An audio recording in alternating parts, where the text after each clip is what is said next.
Wine asked firmly to the bewildered Taehyung, but she cut him off.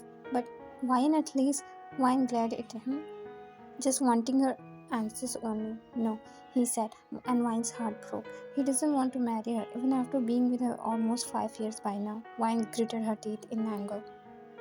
Taeyong looked down before speaking.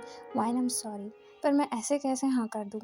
मैंने सोचा था हमारी शादी होगी, तुम्हारे शेयर सारे मेरे नाम होंगे, पर तुम तो घर छोड़कर आ गई, ऐसे ही बिना किसी को बताए. Yes, she left her house, but she typed a message to her father. She doesn't want to live with them anymore. Wine put her hand inside her bag and Taeyong's eyes widened. Hey, no, I was joking, okay? He laughed awkwardly, but it was late. She already fetched out the paper spray she keeps her bag for. No, Yani, I was just pranking you. She tried to spray over him, but he already jumped away from her. I know that joke. You think you're smart? I can read your mind even before you think. She chased him while he ran away from her, shouting. Once they were tired, they sat down. They panted together and tried to catch their breath. Taeyong looked at her. Wyan, you know that I'm a struggling pianist who doesn't earn well. You still left your house for me. What if he couldn't provide before he could complete? She smacked him, earning an ouch from him. You think it's just money and comfort I want? She looked down. I was brought up in luxury day, but I couldn't buy love and peace. Money is useless if you don't have peace of heart. Besides, I'm working on my own and I'm earning well. So what if you're struggling? I'll spoil you with my money. She giggled, pinching his cheeks. Alright, but you have to talk to my parents to get me. Taeyong shrugged his shoulders and gave her a sassy look. Only it lasted a few seconds before she raised her punch in the air. Taeyong point of view. Fantasy. People love to fantasize about various things, but my dream was my fantasy. Since childhood, I had been watching the same dream about a girl whose face was never visible to my eyes. Sometimes she was looking to the other side, and sometimes her hair was covering her face. I remember the young me who told this to my grandfather, who laughed at me, probably thinking I'm just making stories, but it was my reality. After that, I never shared it with anyone, fearing it would despair. Maybe I'll never be able to sleep again. But the dream was never stopped. I felt as if someone was calling me from far yet very close. My fascination grew stronger day by day, and soon it converted into music. It was her, the unknown girl, in form of music.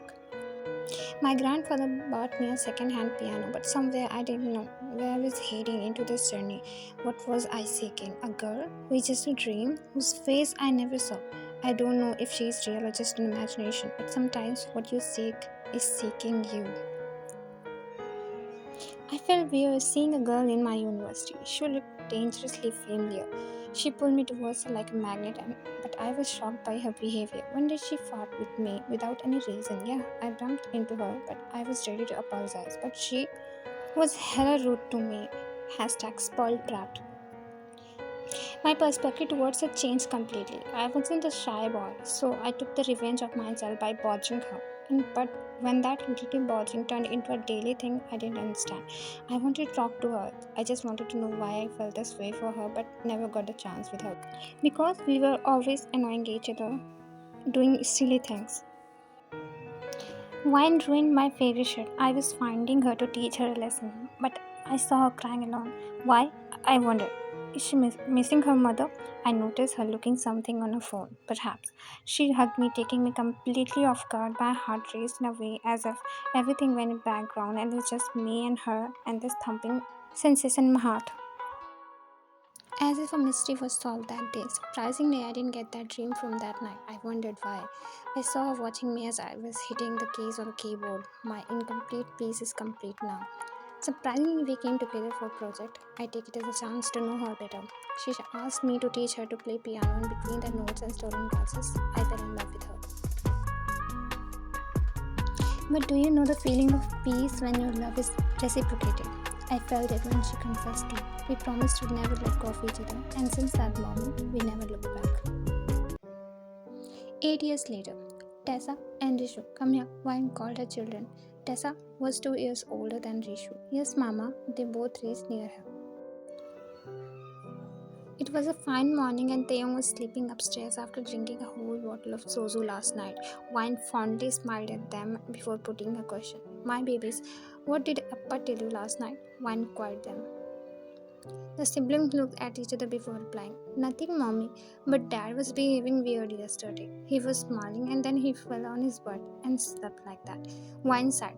She was at father's house last night, leaving their children in the care of their father.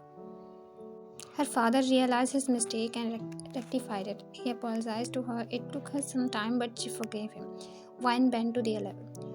When Dada gets drunk, don't believe in anything he says, okay? The siblings looked at each other before asking, why, Mama? Because your dad is a joke. Whenever he gets drunk, he teleports to the 18th century, saying we were comrades and was in love until we were separated and killed. She explained. Why killed? Tessa asked innocently. Because he says he was a prince while I was a commoner, so society didn't accept us.